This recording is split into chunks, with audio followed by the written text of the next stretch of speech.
Hi, my name is Selena, and I'm coming to you with my first book review. And I hope it's gonna go well. We'll see. But yeah, I'm doing my first book review, and my first book review is going to be on Mur Lafferty's Shambling Guide to New York City. So I picked up this book because I just thought of the busyness of the cover, and I had to make sense of it. I just wanted to know what was going on the cover. Yeah, so there's busy New York Street. Then there's a dragon on top of the Empire State Building. There's some sort of creature eating at the garbage over here. So yeah, it was just a lot going on. It reminded me of a comic book. Bright colors. I like bright colors, so it drew me to it. And the back's pretty cool too. It looks like part of a subway map. Yeah, so that's what originally drew me to this book, The Shambling Guide to New York City by Mur Lafferty. It was published this summer, 2013. So I thought that this was an interesting urban fantasy story. I really, really liked this book. It kept my interest. The characters didn't seem to get too dull or too boring, and I was intrigued by this world that Mur Lafferty created in her book. And this is the first in the series, but we'll talk more about that later. So yeah, the main character's name is Zoe Norris, and she is newly coming into New York City. She had spent some time there as a child, but she grew up and worked in Riley. But due to some man issues, she left Riley and is now in New York City, jobless and looking for a job, when she happens upon an ad looking for writers and editors for a travel guide. And she thought, great, because that's what she did in Riley. She was a writer for a travel guide down south. So she applies, has some issues with applying, but gets the job, and that's when the plot really gets going, because she finds out that she is working with not humans, but all manner of monster, mythical creatures and fairy folk. Yeah, so she's now working with, co-workers who have no qualms about sucking her blood, eating her brains, or feeding off of her sexual energy. So that's what she's facing in her workplace in New York City. So yeah,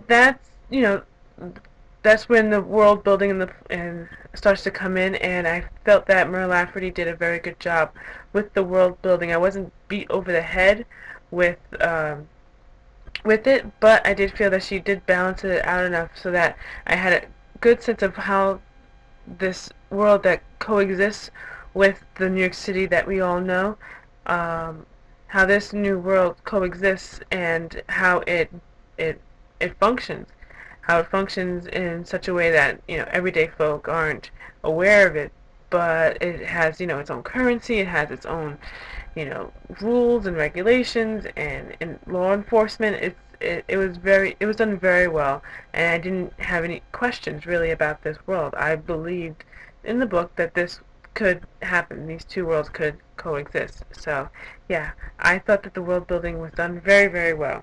So this is a humorous fantasy, and it is action driven. There's lots and lots of action in this story. Like I was saying before, there's a lot of world building, but she layers it with action, so then it keeps the plot going. Zoe as the main character, I feel, is very interesting. I wasn't annoyed by Zoe. Sometimes I feel like, especially with these types of stories, if it's written in the first person, I could become very annoyed with the character. I feel like I'm listening to this person's inner thoughts. I am hearing this person speak. I am with this person as they walk around and do what have you. But this story is written in third person, which I was very grateful for, because I need that break, that distance between me and the main character sometimes. So Zoe wasn't annoying, but there wasn't much character development, which I don't feel it's a bad thing for this book. Most fantasies, at least when I come across fantasies, character development seems to take a back seat to world building action and what have you, and other elements of the story. Character development is somewhat of a secondary concern, but the character still seemed very real, um, fleshed out enough so that I understood her struggles in this story. Also, what made her a believable character to me, and a character that I did not grow annoyed with, was that, you know, she has really real reactions to dealing with this very new and weird and sometimes disgusting world. So, she's dealing with coworkers now who, will put their brain lunches inside the staff refrigerator, and is right next to the pint of blood, and right next to that is her turkey sandwich. And her reaction to things like that is very much similar to how I would react to being in that situation, which is, bleh. So yeah, I appreciated that her reactions to these situations wasn't, so, you know, I don't know. Sometimes I feel like characters, when they're introduced into these fantasy worlds, are just, they're so put together. They're so, I don't know. I would be unraveling at the seams. My mind would be blown, you know. But yeah, she seems to have really real reactions.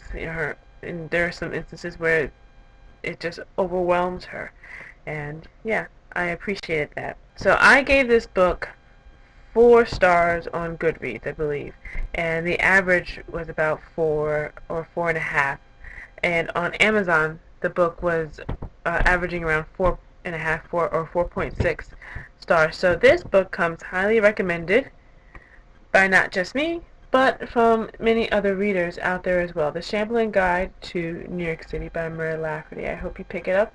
If you're a fan of fiction, especially urban fiction, I think you will like this book. Yeah, and this is going to be the first in a series. The next book is due to come out in 2014, and it is called, let me get my notes so I don't screw it up. It is called The Ghost Train to New Orleans. Yep, due March 4th, 2013 by the same publishers, Orbit Publishers, who published the first book. So I will be looking forward to reading that when it comes out. Hopefully have a review and let you know if it's a good sequel to what seems to be a very, very promising start. Yeah, so Mur Lafferty's The Shambling Guide to New York City. Good, fun read. I hope you enjoy. Bye!